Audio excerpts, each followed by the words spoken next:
mouth. Air. Air inside the mouth. Now when we do the TH sound, we want the air to come out of the front of the mouth, between the edge of those top teeth, here, here, and also this front part of the tongue.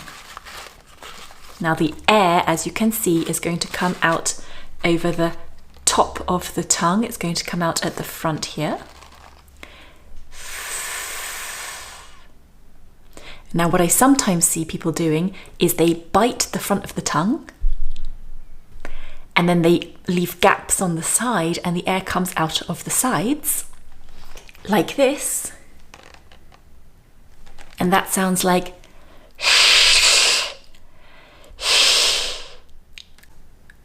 so we need to use the side of the tongue here to make a seal with the inner part of these upper teeth here, so that the air cannot come out of the sides of the mouth, but has to instead come out here at the front of the mouth.